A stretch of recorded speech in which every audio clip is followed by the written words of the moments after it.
Minha sogra tentou me trocar pela ex-rica do meu marido.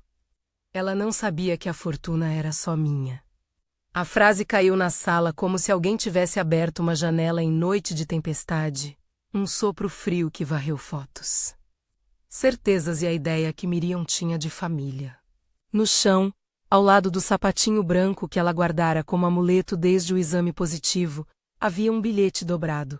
As letras eram de Valdemar, curta, direta. Você é velha demais para ser mãe. E uma mala no hall, restos de uma vida empacotada com pressa, um casaco de inverno. Umas poucas camisas alinhadas e a promessa muda de um homem que saiu sem olhar para trás.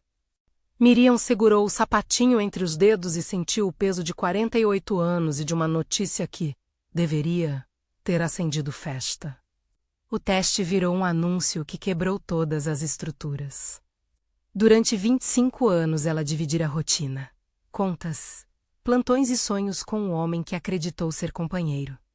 Foram anos de plantões noturnos no SUS, de frascos de soro, de mãos que seguravam outras mãos até o último suspiro.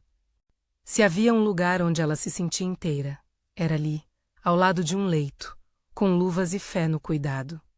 E mesmo assim, a notícia mais esperada da vida deixou só. O prédio, que antes parecia sólido como as paredes que a protegiam, agora a observava com portas fechadas. Vizinhos cochicharam em corredores. Recepcionistas que antes a cumprimentavam com afeto passaram a encarar com ligeiro constrangimento. Como se a gravidez aos 48, o divórcio relâmpago e o bilhete fossem um julgamento que se espalhava como rumor. Valdemar não só partira. Levou os documentos, o carro, alguns móveis de valor e, no pior do golpe, lançou uma ação rápida alegando abandono de família e negando a paternidade antes mesmo de a bebê nascer. As redes sociais fizeram o resto, notícias meio-verdade, suposições. Caçadores de sensacionalismo cruzando as informações com boatos de bastidores. Houve um dia em que Miriam sentou-se na cama com a mala do marido aberta e começou a tirar coisas, fotos do casamento. Um volante que ele guardava, uma carta de agradecimento de um cliente. Tirou também a aliança. Não foi uma decisão dramática. Foi um gesto de sobrevivência. Vendeu a aliança por alguns trocados num sebo, com o senhorio cobrando aluguel e a conta de água batendo a porta. Foi o suficiente para pagar 2 meses num hotel barato na periferia. O colchão era fino. O chuveiro, fraco. A barriga crescia e a sensação era de que a cidade inteira se tornava alheia. Não demorou para a sogra aparecer como figura nas conversas que o bairro repetia. Dona Ruth menos nome que Miriam não gostava de usar quando falava em voz alta menos era uma mulher que sempre carregara o verniz do bom gosto por anos. Nas fotos antigas, sempre com joias discretas, palavras medidas e um ar de quem guardava a família como patrimônio. Quando Valdemar ligou para Vícela, a voz dela estava cortada de preocupação pela imagem da família. Não é que ela tivesse gritado com ele, nem aberto um processo.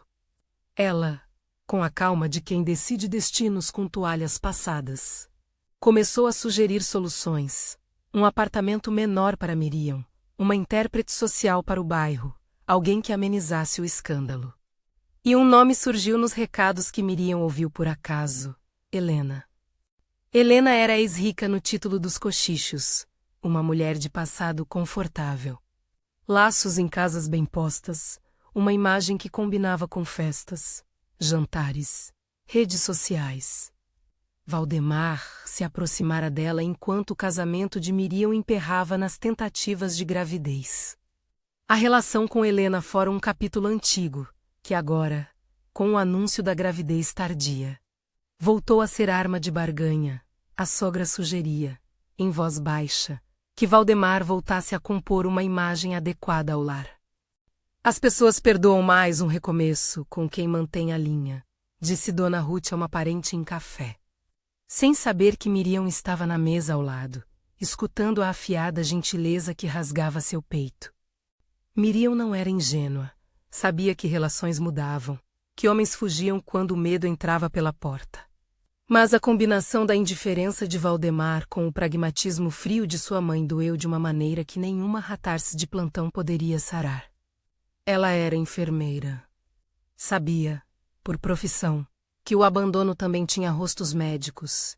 Era aquele olhar que desistia. A mão que soltava quando a pressão subia. E naquela noite, com um sapatinho ao lado da mala, sentiu a ideia de família rachar como vidro na palma da mão. O primeiro bloco da sua queda foi prático. Sem carro, sem documentos importantes. E com um salário reduzido, o hospital onde trabalhava não renovou seu contrato temporariamente. Um pretexto administrativo que caiu como pedra. Miriam começou a aceitar serviços informais, aplicar injeções na casa de pacientes, limpar curativos, cuidar de idosos durante a madrugada. O dinheiro era pouco e irregular, as noites eram curtas. O corpo, que até então fora instrumento de cuidado, começou a mostrar sinais de cansaço, enjoos mais fortes. Noites em claro, uma dor nasal que não adiantava por comprimidos. Numa tarde de chuva, ainda no hotel, ela recebeu uma mensagem de Beatriz. Uma antiga colega de enfermagem que trabalhara com ela em muitos plantões. Beatriz, nunca fora de silêncio, tinha o riso aberto, o celular sempre em punho, e uma habilidade antiga para juntar pessoas em torno de causas. Mira, fiquei sabendo. Posso ajudar, dizia a mensagem. Miriam respondeu com outra dose de realidade. Preciso pagar exames. O plano não cobre tudo, e Larissa pode nascer prematura. Não sei como vou. Foi a primeira vez que a possibilidade da vaquinha apareceu de forma concreta. Beatriz escreveu de volta. Vamos fazer um pedido de ajuda. Não deixe que você e a bebê paguem sozinhas por isso. Antes de a campanha ser lançada, porém, a cidade devolveu outro tipo de golpe.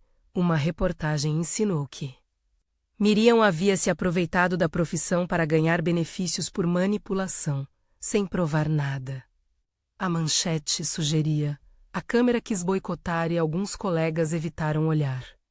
O efeito foi brutal. A margem que ela tinha em relacionamentos profissionais estreitou. No hotel, com a barriga que já mostrava traços de vida, Miriam sentia as pessoas a evitarem como se uma mancha invisível existisse em sua pele. Foi então que Jandira apareceu de forma concreta. Jandira era vizinha de escada, mulher de Maidé que abria o portão com marmitas para o almoço e sempre tinha palavras. O apartamento de Jandira era pequeno, uma sala que virava quarto. Um fogão que havia visto dias melhores e uma janela que dava para um varal comunitário. Quando Miriam bateu no seu apartamento, a senhora abriu a porta com a inflexão de que já sabia de tudo. Você não precisa dormir no hotel, minha filha. Tenho um quartinho nos fundos. É pouco, mas é quente. Não havia pena na voz de Jandira, apenas praticidade. E se precisar de algo, chama. Também sou neta sofrida. Já passei por muito. Aceitar o quarto nos fundos foi um ato de humildade e sobrevivência. O espaço era minúsculo, uma cama, uma pequena cômoda, uma cortina que separava do resto. Mas lá, pela primeira vez desde a mala vazia no hall, alguém trouxe sopa. Jandira Promos é como se conhecer a vida fosse um dom que se oferece. Trouxe roupas de bebê usadas, um cobertor com cheiro de lavanda e uma boneca com um olho que piscava quando apertada. Parece besteira, mas criança gosta de barulho, disse ela, ajeitando o sapatinho branco na mesinha. E você vai ver, se for para vir, vem com força. Enquanto ocupava o quarto nos fundos, Miriam começou a aceitar chamadas mais curtas. Uma injeção aqui, um curativo ali. Trabalhava de dia e à noite corria para consultas, exames, figuras. A gravidez aos 48 anos trazia uma vigilância extra. Cada consulta parecia uma corrida contra um calendário que ela não controlava. E quando a notícia de que a bebê poderia nascer prematura veio do obstetra, o mundo novamente se apertou. Precisamos acompanhar de perto, disse o médico com voz que tentava equilibrar prudência e cuidado. Se nascer antes, vamos precisar de unidade terenená e talvez uma intervenção. Intervenção. A palavra soou como uma placa de hospital, necessária e ferozmente cara. Foi aí que Beatriz, Jandira e um pequeno grupo de vizinhos decidiram que não aceitariam o destino como sentença. Beatriz criou a campanha Ajuda para a pequena Larissa menos cirurgia cardíaca e cuidados neonatais. O nome era escolhido com carinho. Larissa era o nome que me iriam escolher em silêncio, logo após enxergar o primeiro ponto no teste. A campanha foi humilde no início, uma postagem no grupo do bairro, um compartilhamento numa rede de antigas colegas, um apelo singelo com fotos do sapatinho e da barriga de Miriam. Mas havia algo naquelas fotos que fez com que a cidade, aos poucos, lembrasse do valor de uma história real. Não a história polida de jornal, mas a história crua de uma mulher que havia dedicado a vida ao cuidado dos outros. O que se seguiu foi uma tempestade de gestos. Não todos grandiosos, mas precisos. R$20 de uma dona de mercado que doou no caixa. R$50 de um motorista de aplicativo que viu a campanha e doou escondido. Uma postagem viral de um jornalista local que conhecia o trabalho de Miriam no hospital e decidiu contar a história com outro ângulo, não o de escândalo, mas de solidariedade. Em poucos dias, as doações começaram a subir. Foram notas, prints de comprovantes, mensagens anônimas de incentivo. Para Miriam, cada cifra era uma pedra na construção de uma ponte, pequena, mas concreta. Enquanto a vaquinha crescia, a vida seguia com suas exigências. A bebê veio menor que o previsto. Larissa nasceu com quase 2 quilos, prematura, e precisou de uma unidade de terapia neonatal. O hospital público fez o que pôde. A equipe, que muitas vezes a havia conhecido por ser colega, agora olhava com uma mistura de respeito e impotência. Jeremias, o técnico da unidade de terapia intensiva, era um desses que trabalhou com Miriam por anos. Nas horas vagas, passava informações, tranquilizava e ajudava a mulher a manter a cabeça erguida. A primeira vez que Miriam viu a filha na incubadora, tudo que lembrava eram os dedos minúsculos tentando agarrar a malha do plástico. Ela colocou o sapatinho branco ao lado da incubadora e se sentou num banco duro da sala de espera. Enquanto Beatriz, Eulália e Jandira conversavam em voz baixa no corredor. Dona Eulália era a figura calma que ninguém esperava. Viúva, moradora do bairro há décadas, tinha um apartamento no centro que fazia as pessoas imaginarem histórias. Era discreta, e seus gestos chegavam em forma de chá, visita e uma presença que sabia ouvir. Quando soube da situação de Miriam, não tanto pelos jornais porque evitava manchetes, pelo boca a boca, que sempre encontrava sua cozinha menos, ela apareceu na unidade TEV com um envelope e um olhar de quem entendia tempo. Não ofereceu palavras vazias. Tenho algum dinheiro guardado, disse, como quem compartilha remédio. Se quiser, use, para Miriam. Foi o primeiro sorriso sem pressa desde a mala no hall. Eulália, com sua gentileza de quem viveu o bastante para saber o que importa, segurou a mão de Miriam e não soltou. A campanha chegou num ritmo que surpreendeu. Em 10 dias, os números mostraram que talvez fosse possível pagar o deslocamento. Para uma cirurgia numa clínica particular, não uma promessa de cura, apenas a chance de acessar um tratamento com recursos que o SUS não tinha naquele momento. A página de vaquinha tinha prints e mensagens de incentivo. Havia também críticas, claro, sempre a menos, mas o calor das doações neutralizava a ponta ácida dos olhares. Beatriz atualizava a cada hora os totais e, quando a vaquinha alcançou R$50 mil, o grupo inteiro do corredor do hospital explodiu num misto de choro e risos. Quando a vaquinha chegou a R$50 mil, ninguém esperava o que viria depois, murmurou Jandira, segurando um lenço que já não era suficiente para as lágrimas. Mesmo com o alento, havia um mundo que ainda precisava ser organizado, exames pré-operatórios. Deslocamento, um cirurgião que aceitasse o caso. E no meio desse esforço, os fantasmas do passado retornavam de formas sutis e cortantes.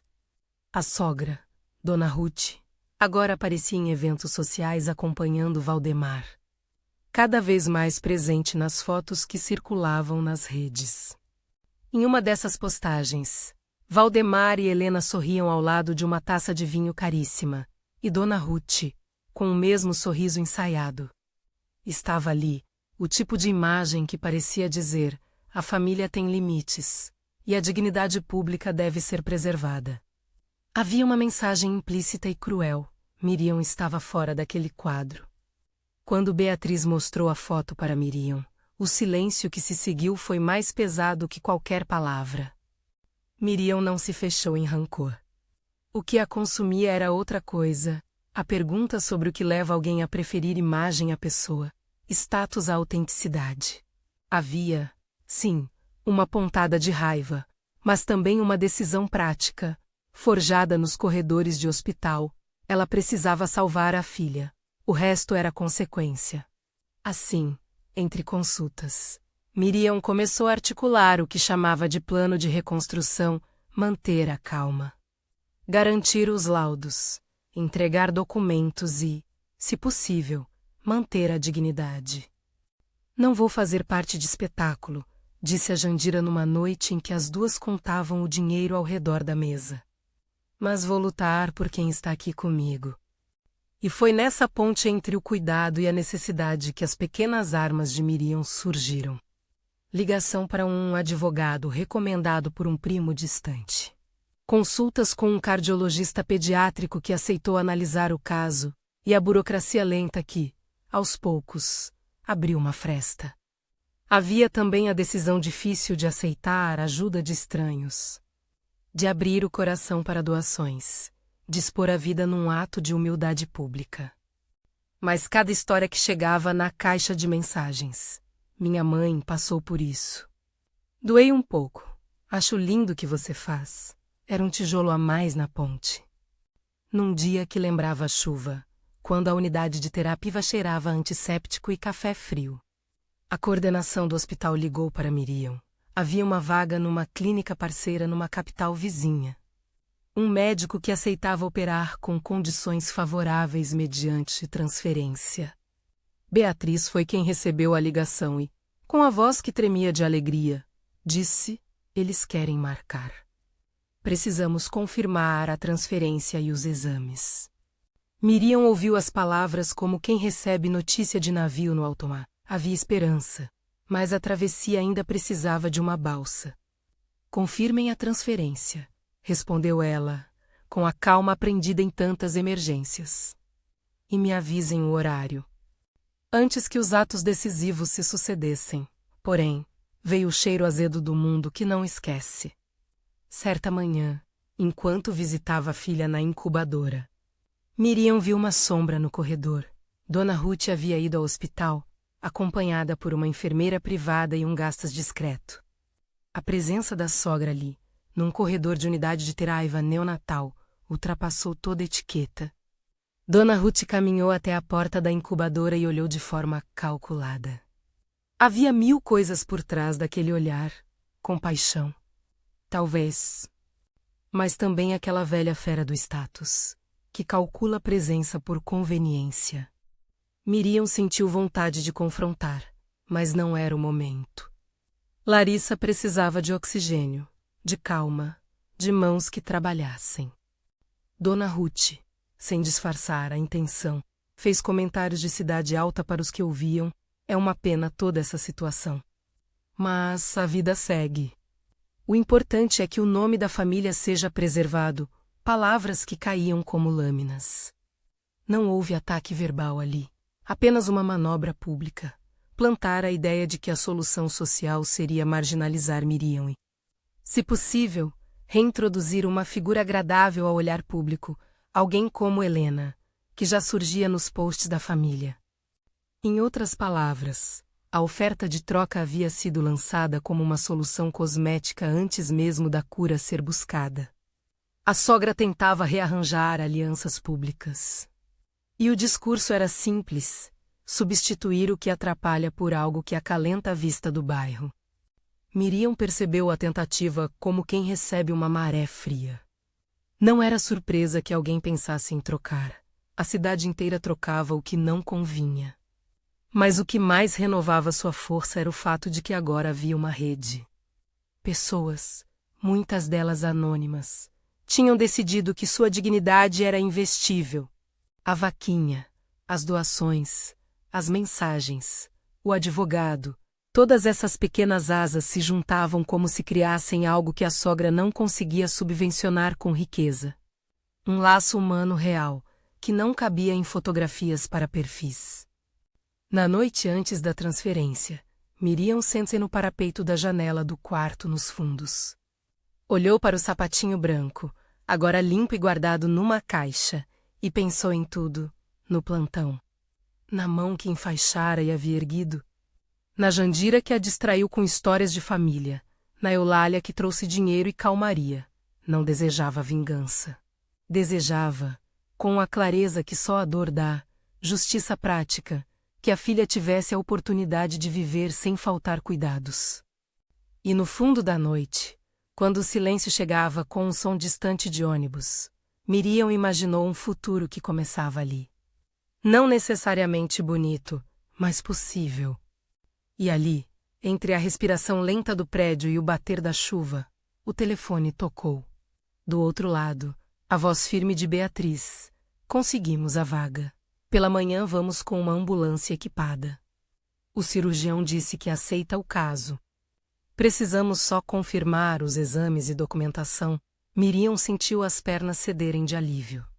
A gravidez que quase a derrubara agora oferecia um fio de luz. Mas, ao mesmo tempo, sabia que reconquistar a vida teria etapas que iam além de um leito de cirurgia.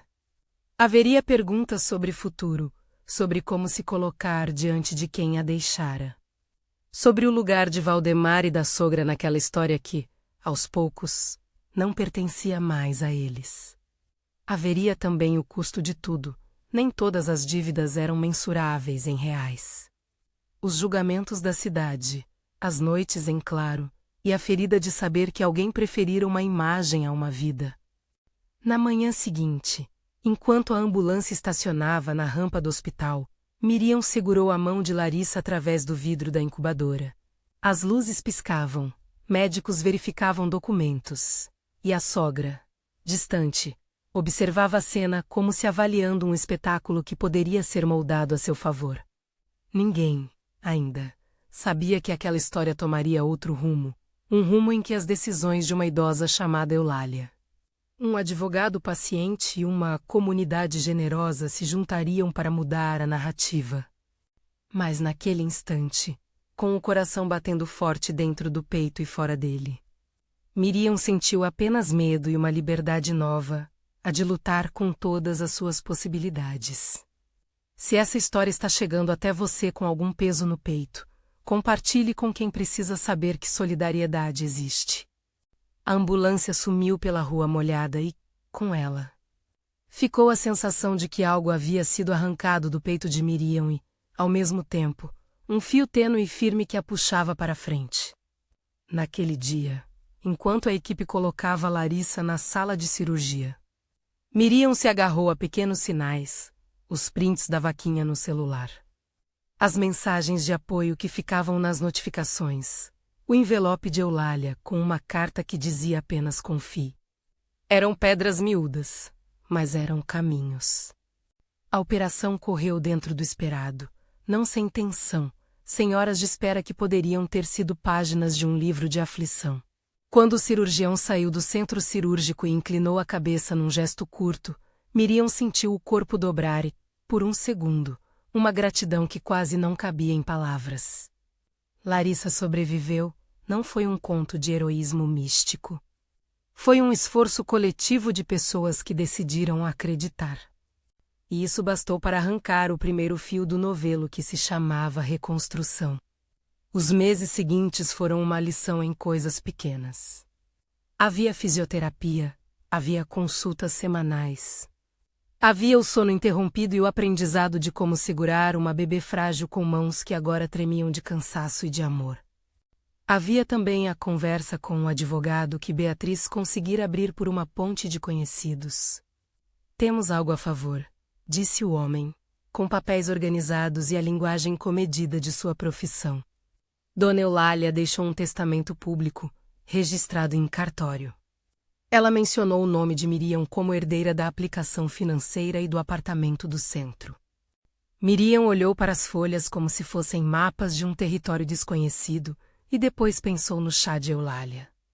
Nas visitas silenciosas, na mão que aparecera sempre que o mundo lhe virava as costas.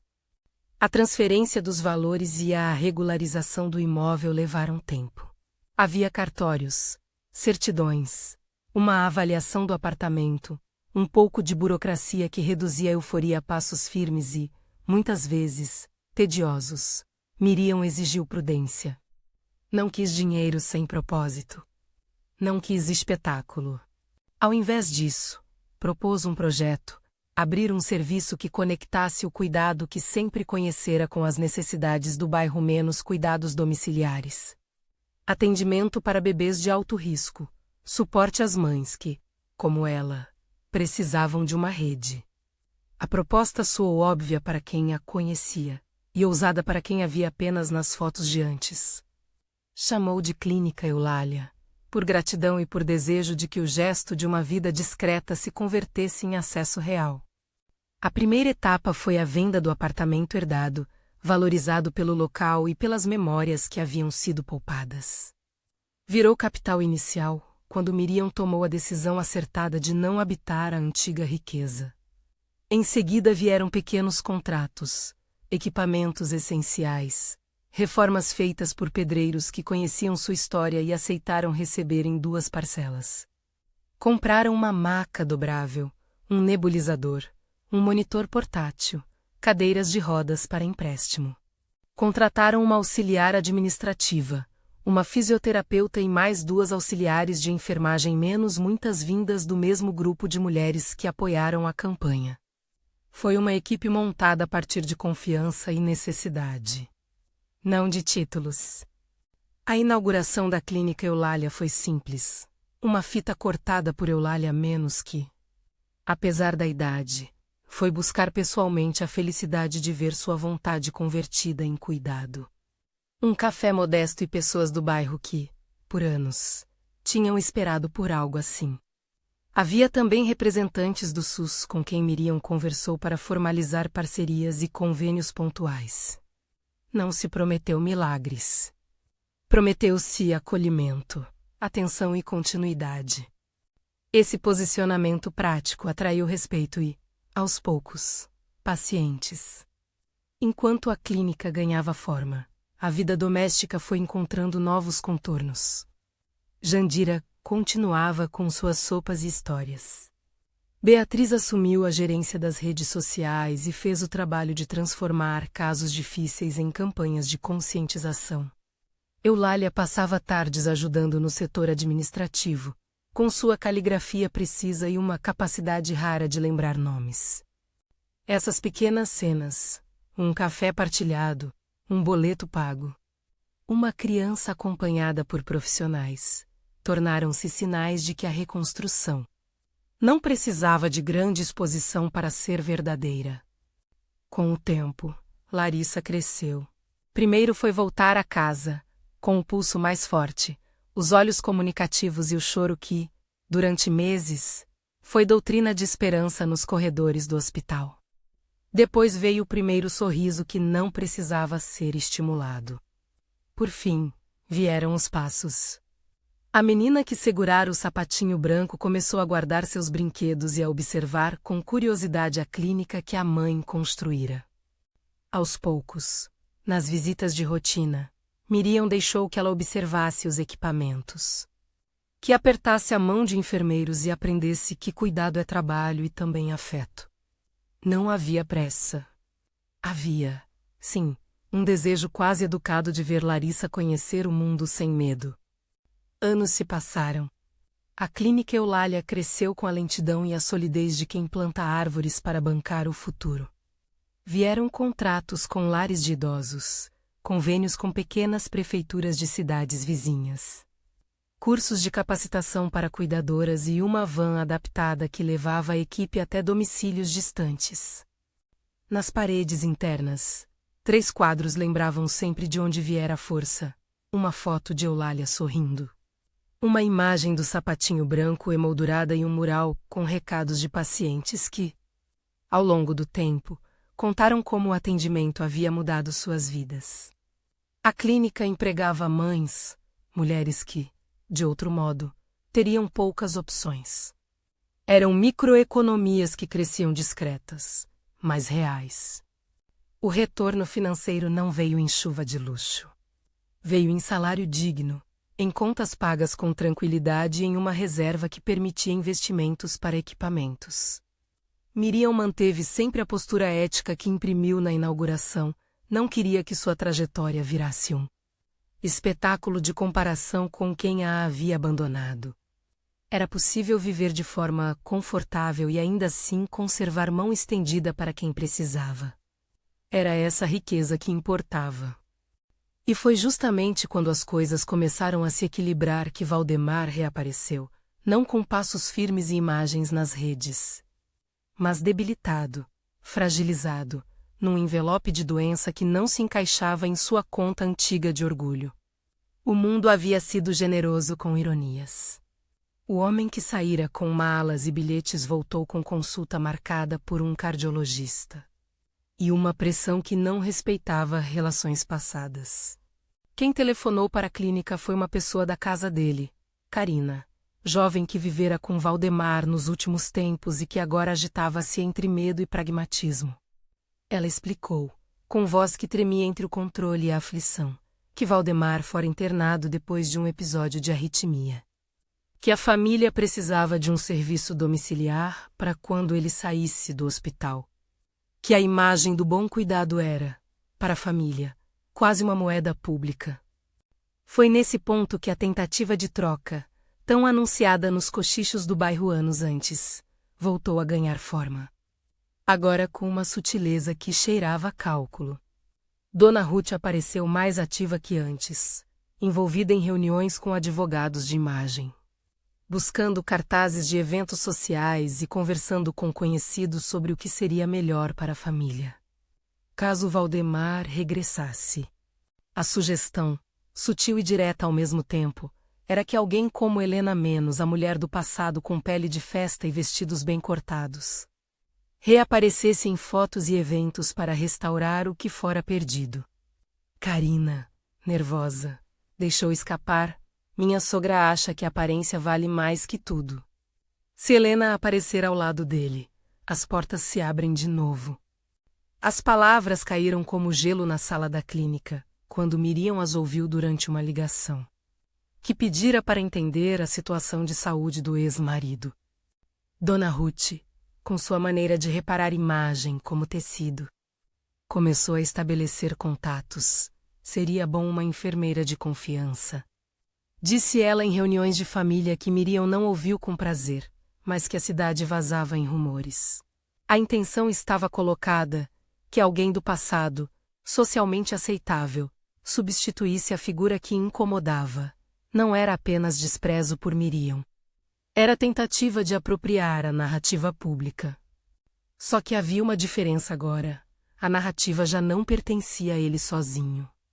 Quando a solicitação formal chegou, numa noite em que a chuva lavava a cidade, com Carina pedindo avaliação domiciliar para Valdemar, Miriam agiu com a serenidade que aprendera nos plantões.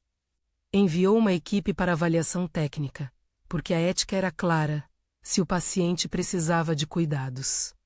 A clínica Eulália ofereceria assistência menos sob contrato, com profissionais e dentro de protocolos. Pediu que a equipe fosse objetiva, sem comentários de passado. Era o equilíbrio que definia sua prática. No entanto, vinha junto um pedido implícito de que Miriam, a mãe do filho do homem, ficasse fora do palco. A oferta estava escrita, embora não em palavras, eram gestos, escolhas de imagem, convites a quem já fora aceitável. O primeiro encontro direto com Dona Ruth aconteceu no quarto do hospital, quando Miriam foi avisada de que Valdemar receberia a alta e que a família faria a logística para o retorno. Ela entrou cedo, com um cartão de visitas e a postura de quem representa uma instituição que precisou ser construída. Dona Ruth estava ali, sentada com mãos fechadas, com o olhar de quem calculava cada gesto. Carina, ao lado, parecia cansada e ao mesmo tempo vigilante. Helena esteve assente, como se a ideia dela fosse também uma figura a ser convocada apenas em fotos. Ruth falou de forma contida. A clínica é respeitável, mas para os eventos sociais.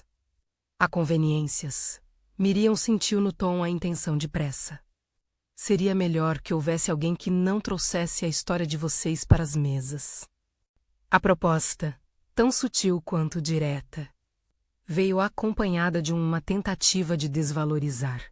Sugeriram que a identidade pública de Valdemar exigia uma presença adequada, alguém que não despertasse curiosidade. Miriam ouviu em silêncio. Não havia surpresa.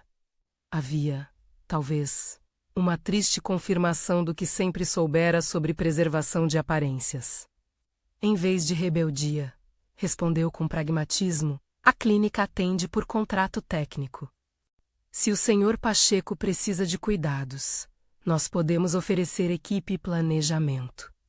Mas não participo de decisões que objetificam pessoas. Meu trabalho é cuidado, não espetáculo. A fala causou um desconforto imediato. Dona Ruth arregalou os olhos, surpresa com a firmeza que, naquele momento, era um muro que impedia manipulações. Você não entende as conveniências da vida em sociedade, Miriam, retrucou ela, num tom que buscava evitar humilhação direta, mas que tentava conduzir a cena para uma negociação de aparências. Mas não é preciso hostilidade. Só precisamos que tudo pareça adequado. Foi então que o advogado apareceu com papéis em mãos, não o mesmo advogado que ajudara a regularizar a herança, mas um representante indicado por Eulália para tratar do patrimônio. Ele mostrou um documento simples, claro e público, o testamento que colocara Miriam como beneficiária. Também apresentou notas de venda do apartamento e extratos de uma aplicação financeira utilizada para os investimentos na clínica.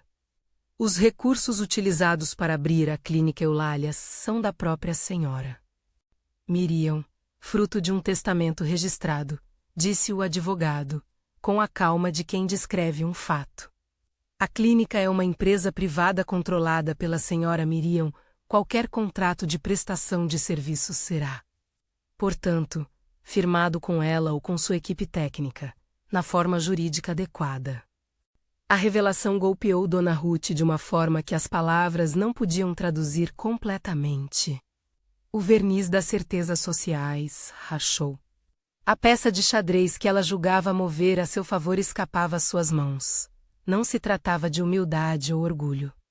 Tratava-se do reconhecimento de que a autonomia financeira de Miriam era real, legal e indiscutível.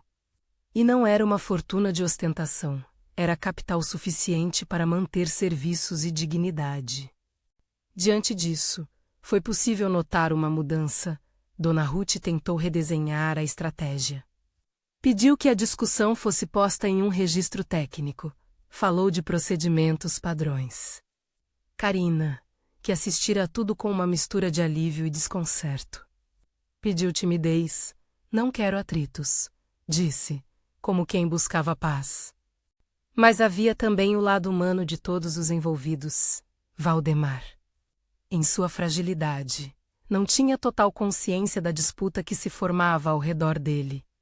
Ele era uma figura que, deitada, dependia da competência de profissionais. Miriam, por sua vez, tomou uma decisão que consolidou seu caráter. Em vez de expulsar quem pedia ajuda, assinou um contrato de prestação de serviços. Enviou sua equipe técnica para avaliar a necessidade real e organizou um plano de cuidados domiciliares que, se fosse aceito, garantiria assistência profissional para Valdemar. Mas impôs limites. Visitas para fotos seriam moderadas. Qualquer exploração midiática do caso teria que ser vetuado. E a decisão sobre quem teria acesso real ao leito deveria partir do próprio paciente ou, em sua impossibilidade, de critérios médicos e éticos. Era uma resposta que misturava justiça com compaixão. No entanto, havia um segundo nível do conflito que não se resolvia com documentos. As feridas emocionais e famílias atravessadas por escolhas anteriores continuavam a pulsar. Em uma tarde, quando a equipe da clínica já fazia o cuidado de rotina em casa de Valdemar, soube-se que Helena havia ligado para a família, insinuando que poderia aparecer para readequar compromissos sociais. A notícia correu como um rumor incômodo. Para muitos no bairro, a presença de Helena representava uma tentativa de apagar história. Para outros, era apenas a manifestação de ciclos de relacionamentos que nunca cessam. Miriam escolheu não responder a provocações. Deixou que o tempo e as escolhas falassem. O drama principal, no entanto, ganhou sua resolução moral quando a decisão mais difícil veio, Larissa. Já adolescente, soube da presença do pai em sua vida com olhos que não pediam reconciliação, mas que buscavam justiça emocional. O momento decisivo ocorreu durante uma visita à clínica, quando Valdemar, frágil, pediu a presença da filha em uma tentativa contida de reaproximação. A cena foi breve, pai e filha frente a frente, o vazio de anos entre ambos. Ela ouviu suas palavras, pedidos tímidos, desculpas que pareciam medir o peso de palavras que chegaram tarde. Depois, com a serenidade contida que havia aprendido ao longo dos anos, Larissa simplesmente disse: não é algo que se remenda com desculpas. Não agora, não houve gritos, não houve espetáculo, houve firmeza, e a decisão ficou clara: perdão não era automático. Reconstrução exigia tempo e responsabilidade. Miriam, por sua vez, manteve sua postura. A clínica ofereceu cuidados necessários a Valdemar. A equipe cumpriu protocolos e tratou dele com a mesma atenção que dava a qualquer paciente. Mas fora do contrato, as conexões íntimas ficaram limitadas. Miriam não buscou revanche, não humilhou. Não deixou de ver o homem que fora pai da sua filha. Apenas definiu limites claros para proteger a si mesma e a filha. Era a afirmação de que dignidade se impõe também nas pequenas decisões do dia a dia. Com o passar dos anos, a Clínica Eulália, como referência naquele pedaço da cidade. Financiamentos pontuais viabilizaram a compra de mais equipamentos. Parcerias com universidades permitiram estágios que formavam novos cuidados domiciliares. E cursos voltados para mães solo trouxeram não só renda, mas autoestima para mulheres que precisavam de alternativas. Em tardes de terça-feira, eram comuns rodas de conversa na sala maior da clínica, onde mães trocavam experiências, contavam medos e celebravam pequenas vitórias. Foram esses encontros que ajudaram a costurar uma comunidade que antes era esgarçada. Larissa estudou, com disciplina que surpreendia alguns que lembravam das noites em claro de sua chegada. Escolheu medicina. Não foi fruto de uma vocação forçada.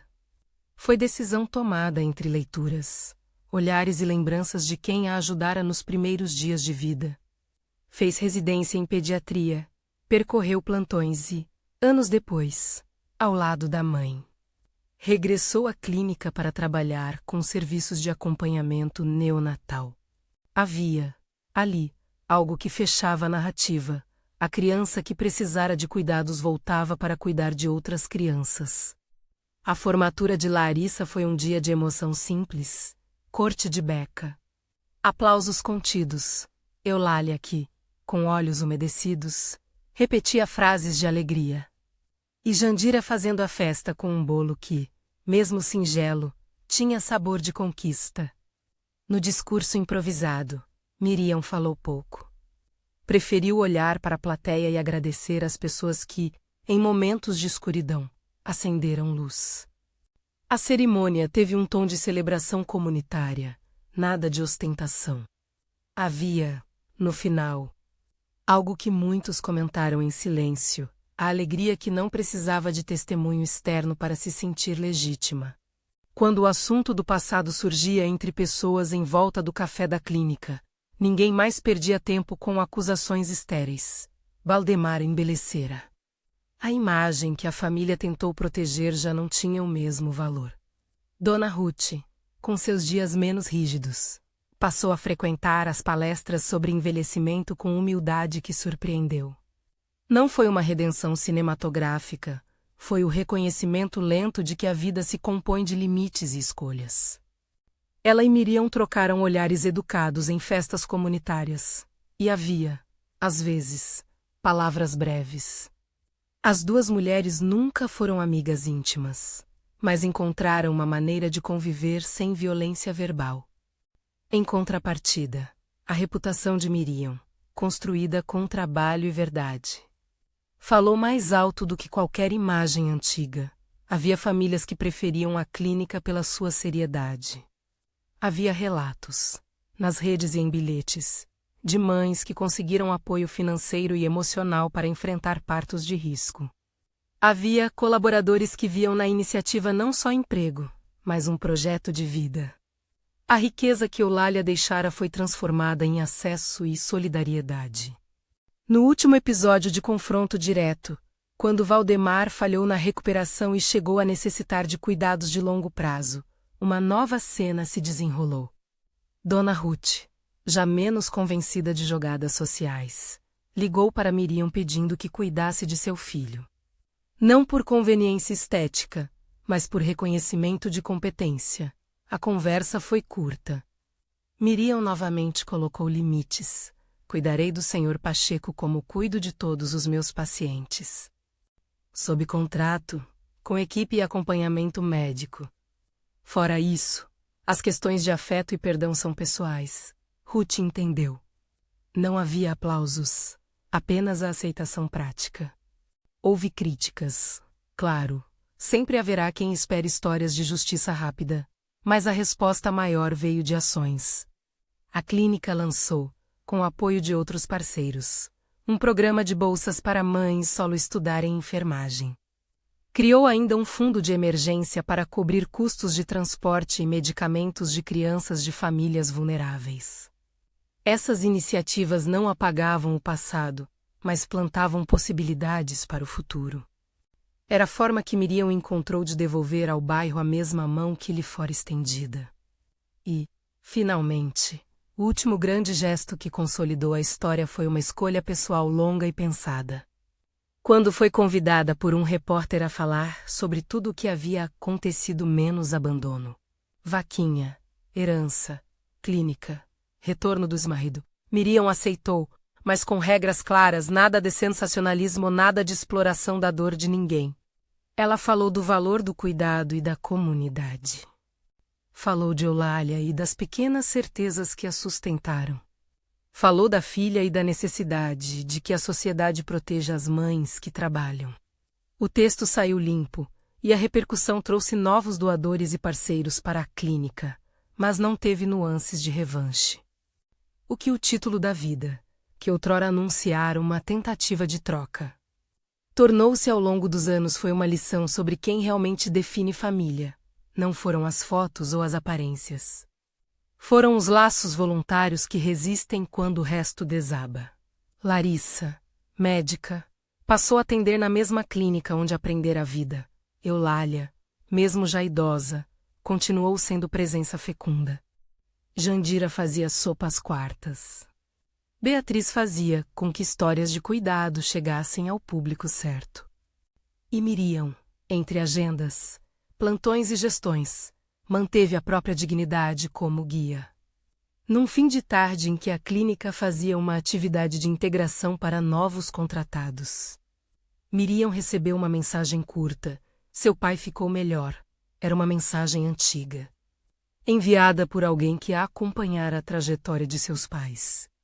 Ela sorriu, pensou no passado e foi abrir a janela do escritório para ver o bairro. Havia crianças no passeio brincando. Uma van da clínica estacionada para levar uma idosa ao médico.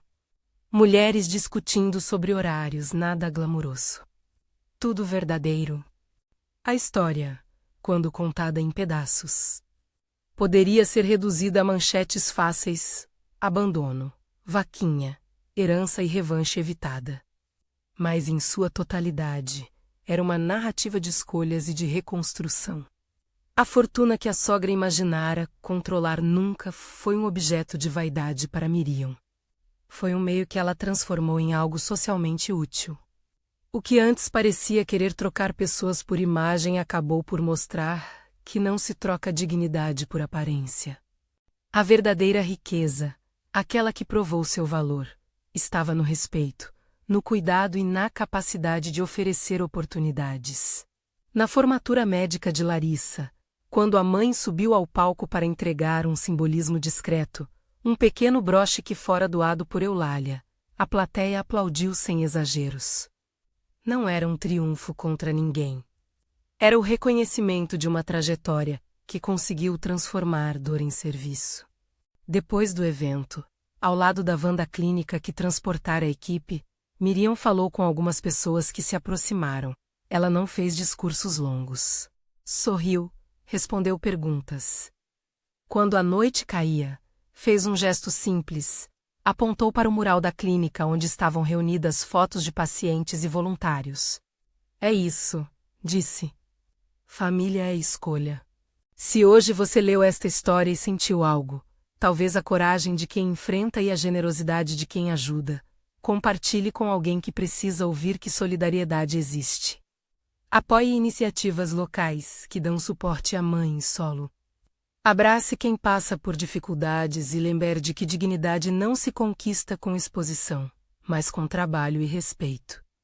Se quiser saber como apoiar projetos como a Clínica Eulália ou conhecer organizações que ajudam mães em situação de vulnerabilidade, há links e contatos na descrição. Compartilhe esta história para que mais pessoas vejam que há caminhos possíveis. Inscreva-se para ouvir outras histórias de quem escolheu perseverar com dignidade.